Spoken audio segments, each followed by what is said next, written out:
What's up everyone? Welcome back to the channel. Today we're getting into something that might ruffle some feathers, but sometimes the truth hurts. Not every rifle is worth owning, no matter how good the marketing, how reputable the brand, or how attractive the price tag. As someone who's spent thousands of hours behind triggers and even more cash fixing other people's mistakes, we're here to save you some serious headaches. Before we dive in, remember to hit that subscribe button and notification bell so you don't miss any of our no BS firearm reviews and guides. Now let's talk about 10 rifles that should be avoided like a jam during a competition. These guns have earned their spots on this list through reliability issues, dangerous defects, poor engineering, or maintenance nightmares that'll make you question your life choices. From the fragile Ruger Model 44 Deerstalker to rifles that might literally blow up in your face, we're covering the firearms that don't deserve your hard-earned money. Some of these might surprise you, especially number 7, which has a cult following despite its glaring problems.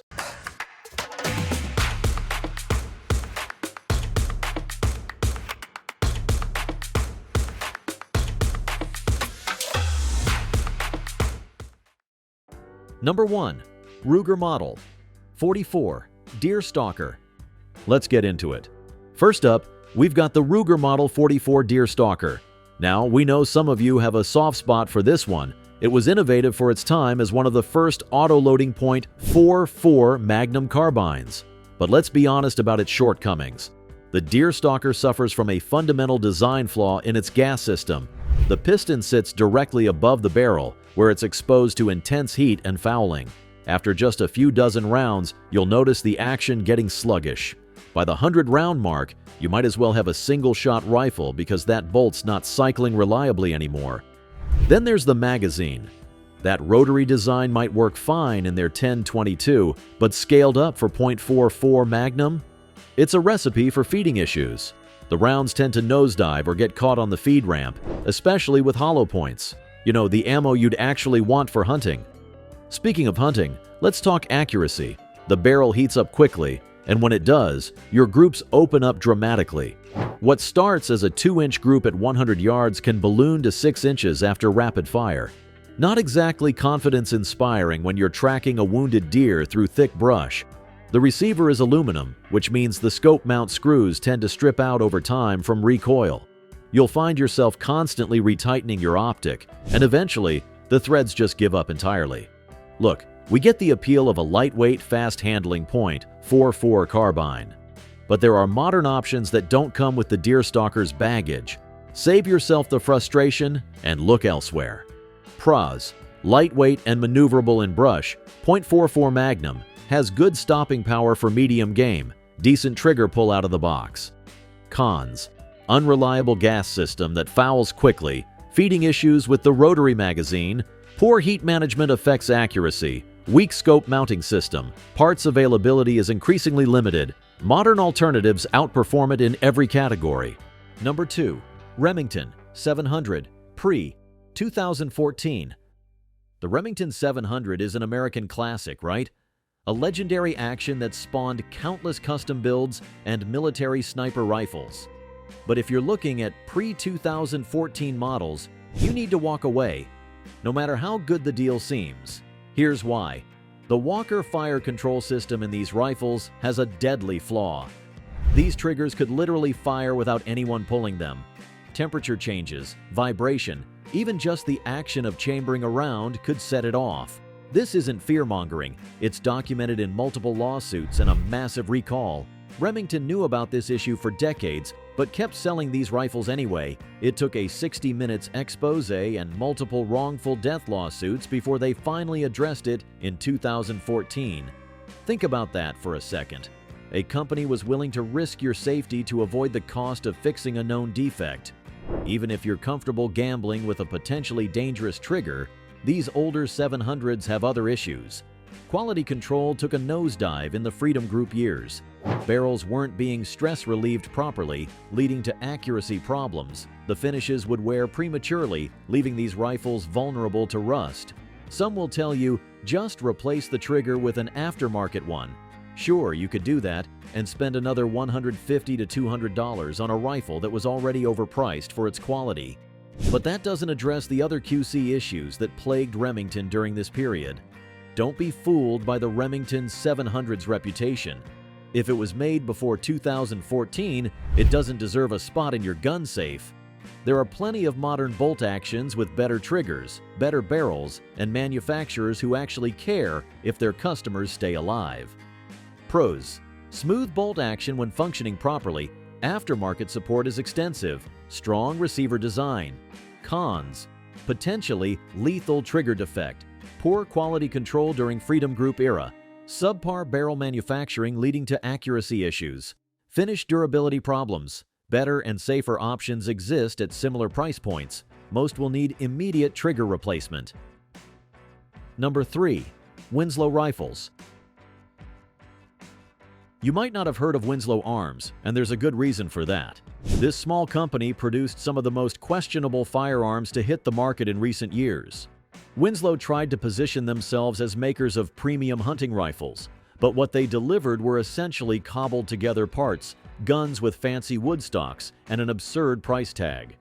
These rifles typically featured actions from various manufacturers fitted to aftermarket barrels, all housed in custom walnut stocks. The problem? Nothing matched up properly. Headspace was often dangerously out of spec. The bedding was inconsistent at best, with some rifles having gaps you could slide a credit card through between the action and stock. Triggers were generic units that weren't properly adjusted from the factory. Their quality control was essentially non-existent. Each rifle seemed to be a one-off experiment rather than a production firearm. Some would shoot reasonably well, while others couldn't hit a barn from the inside. There was zero consistency.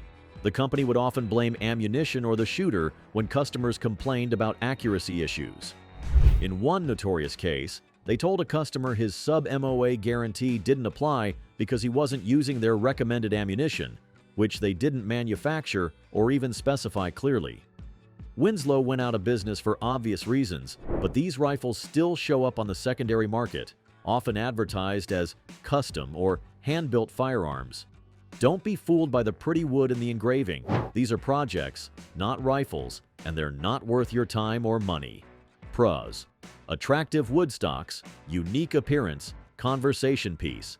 Cons: dangerous headspace issues, poor bedding and accuracy, inconsistent build quality, no factory support, company defunct, parts compatibility nightmares, overpriced for what you get. Number 4. Winchester Model 94. Post-1964. The Winchester Model 94 is an American icon, the gun that won the West, or at least that's what the marketing says. But in 1964, Winchester made a critical decision that would forever change the reputation of this legendary lever gun. Pre-64 Model 94s were machined from forged steel parts, carefully fitted by skilled craftsmen. The post-64 models? They introduced sintered metal parts, stamped sheet metal, and cost-cutting measures that dramatically reduced quality. The most obvious difference is in the receiver. The classic solid-top receiver was replaced with a cheaper side plate design that wasn't as strong. The loading gate changed from a milled piece to a stamped sheet metal part that often had rough edges that would actually cut your thumb during reloading. The internal parts weren't much better. The carrier mechanism was simplified and made from cheaper materials, leading to more frequent jams and feeding issues. The wood-to-metal fit, which was a point of pride on earlier models, became sloppy and inconsistent. Even the iconic lever smoothness was compromised. Where the pre-64 models had an action like glass, the post-64 rifles often felt gritty and rough. Some never smoothed out, even after thousands of cycles. Now, we're not saying all post-64 Model 94s are garbage. Winchester did make improvements over the years, and by the 1980s, quality had improved somewhat. But they never returned to the standard of the pre-64 rifles. If someone tries to sell you a post-64 Model 94 at a premium price, claiming it's a classic Winchester, just walk away. These aren't the rifles that built Winchester's reputation, and they don't deserve the same respect or price tag. If you want a quality lever action, look at modern offerings from Henry or Marlin instead. Pros: still a functional lever action design, more affordable than pre-64 models widely available on the used market. Cons: inferior materials and construction compared to pre-64, rough action that doesn't smooth out with use, feeding issues with carrier mechanism, poor wood-to-metal fit, sharp edges on loading gate, better modern alternatives available. Number 5. Century Arms C39 V2. The Century Arms C39 V2 was supposed to be the American-made AK that would finally rival its COM-block counterparts. Instead, it's become a case study in how not to build an AK pattern rifle. Let's start with the most critical issue, the trunnion. In a properly built AK, the trunnion is made from forged steel to withstand tens of thousands of rounds. The C39 V2 uses cast metal that's significantly softer. After just a few thousand rounds, you'll start seeing deformation where the bolt carriers make contact. This isn't just an academic concern, it's a safety issue. As these surfaces wear, headspace increases, potentially reaching dangerous levels. I've seen C39 V2s that were out of headspace after just 3,000 rounds. For perspective, a quality AK should go 30,000 plus rounds before showing similar wear. Then there's the bolt carrier itself. Century went with a design that lacks the proper heat treatment and hardening of military spec carriers. This leads to accelerated wear, especially on the tail where it contacts the rear trunnion. The result? More headspace issues and potential catastrophic failures. The fire control group is another problem area. The disconnector often wears prematurely, which can lead to hammer follow and potential doubling or even runaway fire. Not exactly what you want in a semi-auto rifle. Some owners report that their rifles came with canted front sight blocks or poorly aligned gas blocks. This isn't just an aesthetics issue, it affects accuracy and reliability. When your front sight is canted 15 degrees left, good luck zeroing that rifle. Century's quality control is inconsistent at best. Some rifles run fine for thousands of rounds, while others develop serious issues within the first few hundred. It's a roll of the dice, and at 800 plus, that's not a gamble worth taking. If you want an AK, spend a little more and get one from Zastava, WBP, or other manufacturers who understand how to properly build these rifles. Your face will thank you. Pros: American-made if that matters to you, generally good furniture and finish, decent trigger compared to other AKs. Cons: dangerous headspace issues after minimal use, soft trunnion material prone to deformation, improper heat treatment on critical components, quality control lottery, potential safety hazards with prolonged use, overpriced compared to imports of higher quality. Number 6. Savage Model 340. The Savage Model 340 is one of those budget rifles that proves sometimes you get less than what you pay for. Produced from the 1950s through the 1980s, these bolt-action rifles were marketed as affordable hunting options. The problem is, they cut corners in all the wrong places. First, let's talk about that strange push-feed bolt design. Unlike most bolt actions that have controlled feed, where the extractor grabs the rim of the cartridge as it leaves the magazine, the Model 340 uses a system that's prone to feeding issues. The cartridge has to hop up into the path of the bolt, and it doesn't always make it, resulting in jams and double feeds. The extraction system is equally problematic. The tiny extractor often fails to get a good grip on the case rim, leading to stuck cases that need to be pried out with a tool. Hope you brought a cleaning rod to the field, because you might need it as an impromptu case extractor. The trigger is another weak point. It's a simple design with minimal adjustment potential, and most examples are gritty with excessive creep. Trying to make a precise shot with one of these triggers is an exercise in frustration. Let's not forget the materials. The receiver is made from a relatively soft steel that's prone to galling and wear. The safety is a flimsy sheet metal affair that feels like it could break off in your hand. Even the stock on most models is made from the cheapest available wood, often with poor bedding that affects accuracy. Speaking of accuracy, don't expect much. The barrels weren't exactly match grade, and combined with the poor bedding and trigger, most Model 345s struggle to shoot better than 3 to 4 MOA. That's fine for woods hunting at short ranges, but hardly impressive. There's a reason these rifles can be found for under $200 on the used market. They're not collectible. They're not particularly functional, and they're outclassed by virtually any modern budget rifle. Save your money and get a Ruger American or Savage Axis instead. Both offer dramatically better performance at a similar price point to what the Model 340 cost in its day. Pros: extremely affordable on used market, lightweight and easy to carry, simple design with few parts. Cons: unreliable feeding system, poor extraction that leads to stuck cases, subpar accuracy 3 to 4 MOA at best, cheap construction materials, limited aftermarket support, better modern options at similar price points. Number 7. Sporterized World War II ARISAKA. Bubba, no. That should be your reaction when you see a sporterized World War II ARISAKA. These rifles represent some of the worst conversions in the firearms world, and they're a trap for unwary buyers. For those not familiar, after World War II, thousands of Japanese ARISAKA rifles were brought back to the US as war trophies. Many were then sporterized, meaning they were crudely modified to look more like traditional hunting rifles by cutting down the stock, removing the military sights, and sometimes altering the barrel. The problem is, most of these conversions were done by people with more enthusiasm than skill. Original military stocks were hacked apart and replaced with ill-fitting commercial options. Original sights were ground off, often damaging the heat treatment of the barrel in the process.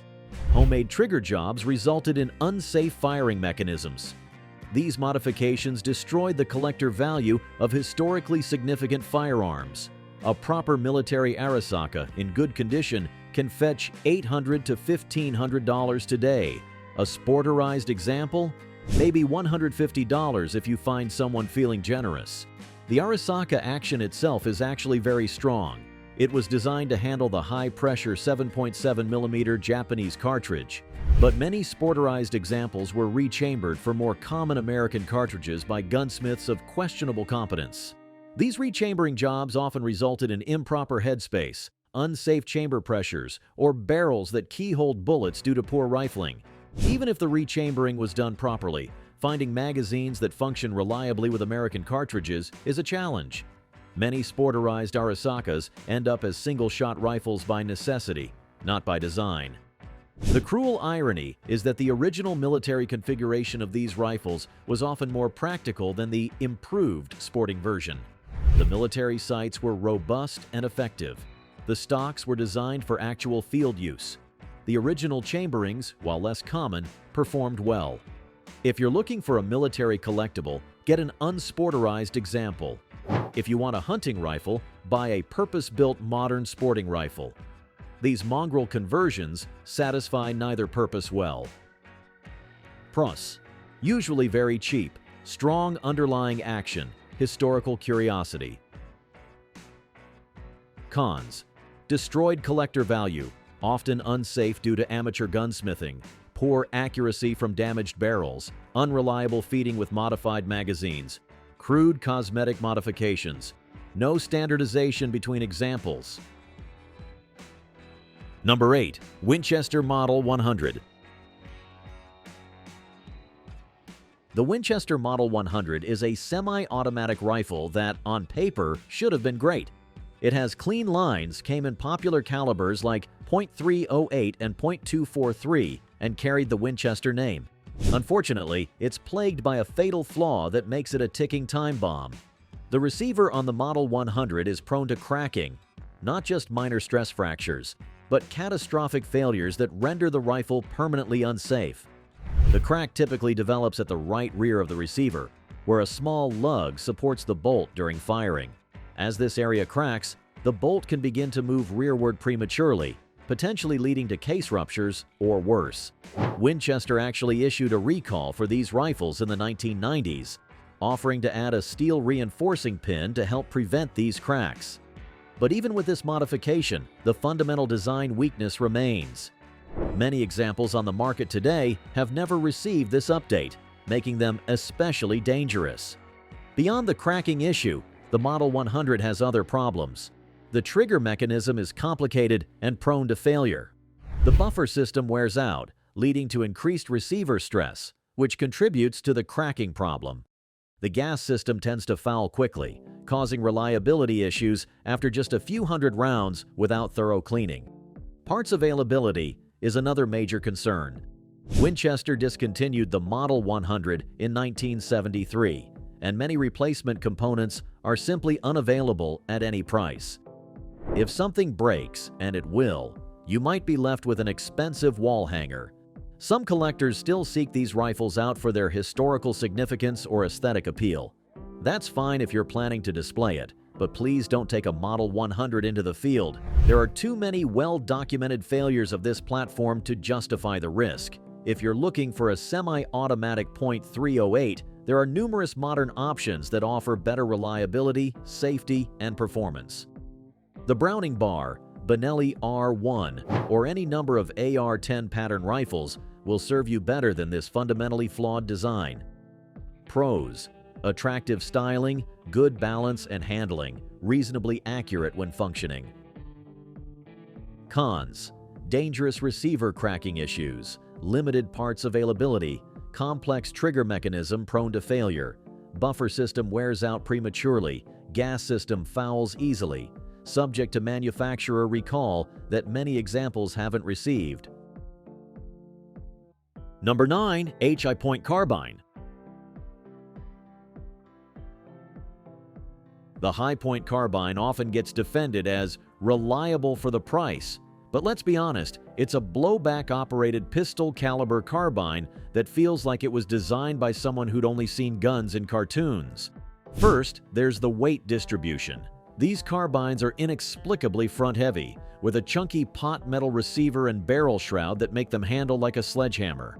The balance is so poor that accurate rapid-fire shooting becomes a wrestling match between you and the gun. The magazines are perhaps the worst in the modern firearms market.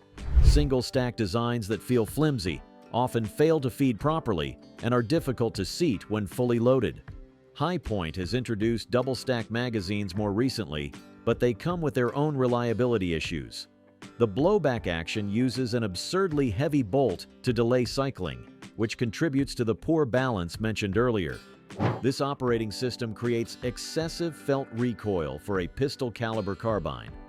Shooting a 9mm Hi-Point actually feels more punishing than many intermediate rifle calibers in properly designed platforms. The trigger deserves special mention for being particularly awful. It's heavy, gritty, and has a reset that feels like dragging a brick across concrete.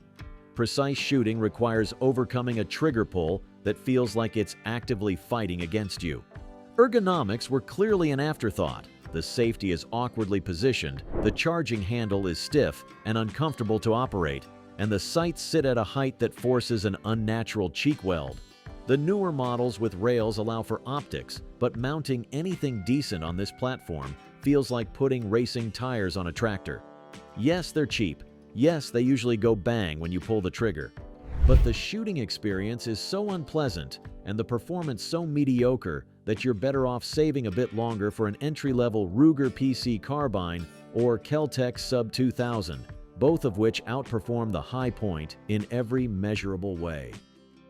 Pros: inexpensive initial purchase price, generally reliable with quality ammunition, lifetime warranty. Cons: poor balance and excessive weight, terrible ergonomics, substandard magazines, harsh recoil for a pistol-caliber carbine, abysmal trigger quality, limited aftermarket support, better options available for slightly more money. Number 10. Ross Rifle. The Ross rifle might seem like an odd inclusion on this list, since it's a historical piece rather than something you'd find commonly today. However, these occasionally surface at auctions and gun shows, presented as interesting collector's items or even functional hunting rifles, which they absolutely should not be. Designed by Sir Charles Ross and adopted by Canadian forces in the early 1900s, the Ross rifle is perhaps one of the most dangerous military rifles ever fielded. Its primary flaw is in the bolt design, which can be reassembled incorrectly after cleaning. When improperly assembled, which is easy to do, the bolt appears to lock but actually doesn't. When fired in this condition, The bolt can fly backward into the shooter's face with catastrophic results. This design flaw was so severe that during World War I, Canadian troops would often discard their Ross rifles in favor of British Lee Enfields taken from fallen comrades. The rifle was eventually withdrawn from service, but not before causing numerous injuries and deaths. Even beyond the safety issues, the Ross has functional problems. The straight pull bolt action is prone to jamming when dirty, a major problem in trench warfare, and not ideal for hunting either. The complex bolt mechanism has small parts that can break or get lost during disassembly. The bayonet attachment was similarly flawed, with reports of bayonets falling off during use. While this might not concern modern collectors, it speaks to the overall design philosophy of prioritizing theoretical elegance over practical function. Some later sporting variants addressed some of these issues, but the fundamental design flaws remain. Even these improved models should be considered display pieces rather than shooting rifles. If you encounter a Ross rifle for sale, treat it as a historical curiosity only. It belongs behind glass or on a wall, not in your hands at a range or in the field. There are plenty of vintage military rifles that can be safely shot today. The Ross isn't one of them. Pros: historical significance, interesting straight pull action design, some collector value. Cons: potentially lethal design flaw in bolt assembly, prone to jamming in field conditions, complex mechanism with fragile components, limited parts availability, fundamentally unsafe design. Several better historical rifles available if you want a shooter. So there you have it, 10 rifles that deserve a spot on your do not buy list. Some are dangerous, some are just frustrating, but all of them will leave you with regrets. Now, we know some of you are typing angry comments already, but my grandfather's sporterized ARISAKA has worked fine for 50 years, or my high point has never jammed. That's great, you got lucky, but firearms are a serious investment, and why gamble when there are so many better options out there? Remember, this isn't about brand loyalty or being a firearms snob. It's about spending your money wisely on tools that will perform when you need them to. Whether you're a hunter, competitive shooter, collector, or just someone who enjoys range time, you deserve better than these problematic designs. If you found this information helpful, smash that like button and subscribe for more no-nonsense firearm content. Drop a comment letting us know which notorious rifle you think should have made this list. There are plenty more candidates out there. Until next time, shoot straight, stay safe, and keep your standards high.